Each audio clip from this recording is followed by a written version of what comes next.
Ahora pasamos a la parte del control.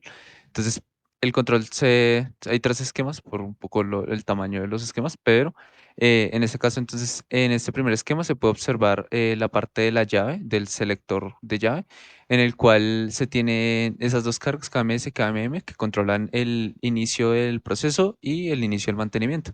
Entonces, simplemente a través de esa red de circuitos se determina qué llave se seleccionó, qué pulsador se actúa, si el de mantenimiento o el de iniciar el proceso.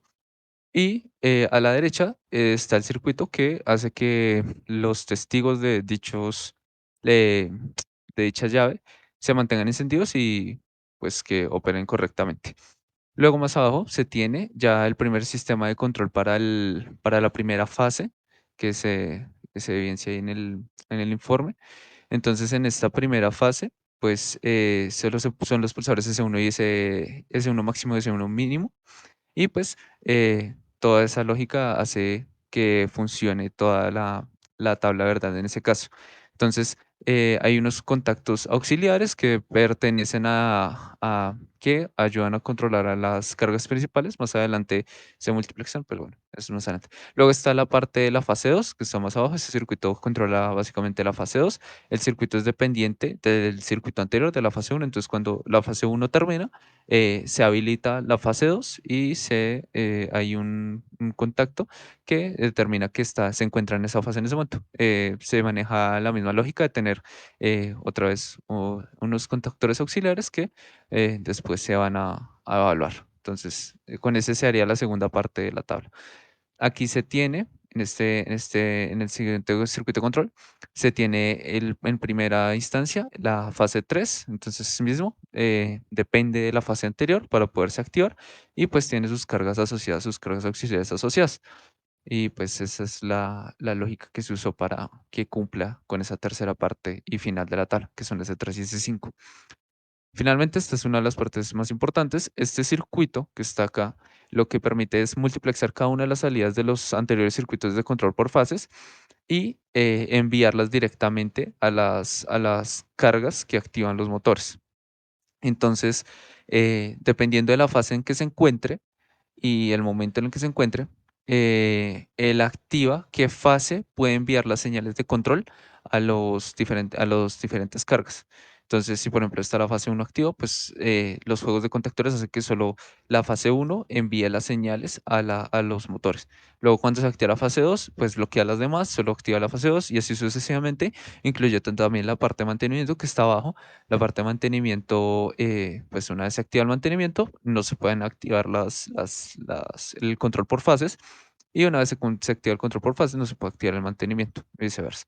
Entonces, ahí está, ese circuito es el que permite realizar esa lógica.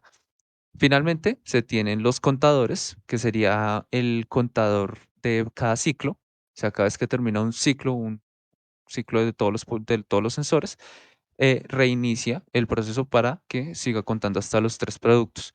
Luego, seguidamente, el de la derecha se tiene un contador que sería el de tres. Básicamente, cuando se cumplen los tres procesos, reinicia todo el sistema y vuelve a empezarlo desde cero. Entonces, luego tenemos los sistemas de control 3 en el cual se ve ya las cargas que controlan como tal, las cargas principales que accionan los motores. Entonces, en el primer circuito se tiene el circuito de iniciado estrella triángulo.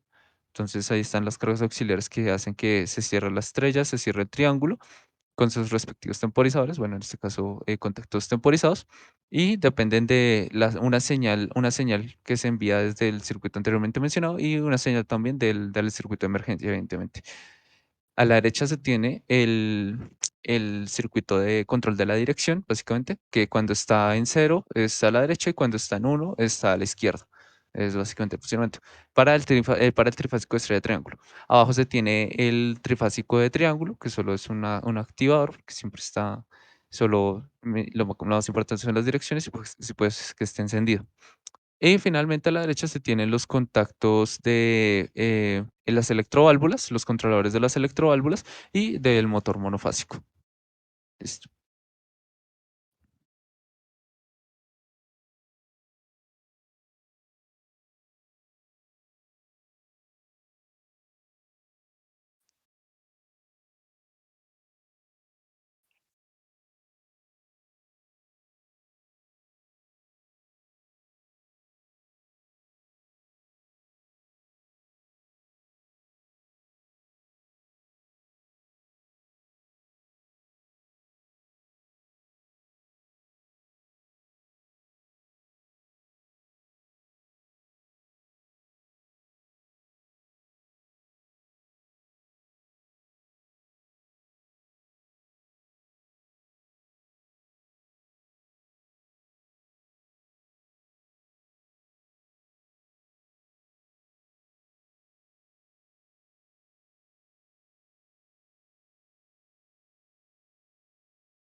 Solo como aclaración, el anterior parpadeo se causa debido al contactor, que no se pulsa por el tiempo requerido. Es más que todo efectos de simulación y del programa.